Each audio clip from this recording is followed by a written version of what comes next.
राज्याचे उपमुख्यमंत्री एकनाथ शिंदे यांची उद्या साताऱ्यामध्ये जाहीर सभा होणार आहे आणि याच सभेची आता मोठ्या प्रमाणात जय्यत तयारी देखील करण्यात आली आहे। या सभेपूर्वीच राजकीय वातावरण देखील तापल्याचं आपल्याला पाहायला मिळतंय। सभेच्या स्थळी आणि शहराभरात शिवसेनेच्या कार्यकर्त्यांकडून मोठ्या प्रमाणावर बॅनरबाजी करण्यात आली। मात्र या बॅनर्सवर आमदार महेश शिंदे यांचे फोटो नसल्याने राजकीय चर्चेला मोठं उधाण आल्याचं आपल्याला पाहायला मिळतंय।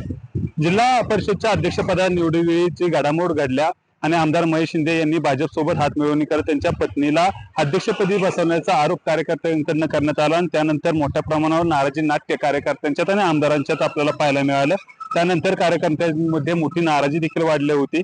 त्यामुळे मोठ्या प्रमाणावर या ठिकाणी उद्याच्या सभेचे मोठे बॅनर लावण्यात आले। मात्र जे आमदार महेश शिंदे आहेत त्यांचा बॅनरवरचा फोटो वगळल्यामुळे मोठ्या चर्चा आता साताऱ्यामध्ये सुरू झाल्याचं आपल्याला पाहायला मिळत आहे। एकंदरीत जर पाहायला गेलं तर सभेसाठी लावण्यात आलेल्या बॅनर्सवर अनेक पदाधिकारी आणि नेत्यांचे फोटो झळकत असताना आमदार महेश शिंदेचा फोटो नसल्याने मोठ्या प्रमाणावर नाराजी अंतर्गत नाराजी असल्याचं देखील चित्र आपल्याला पाहायला मिळत आहे। एकंदरीत जर पाहायला गेलं तर उद्याच्या सभेला उपमुख्यमंत्री एकनाथ शिंदे यांची काय भूमिका असेल, त्याचबरोबर आमदार महेश शिंदे सभेला उपस्थित राहणार का, अशा वेगवेगळ्या चर्चा देखील सुरू झाल्या आहेत। त्यामुळे आता उद्याच्या सभेला एक वेगळं महत्त्व प्राप्त झाल्याचं देखील पाहायला मिळते।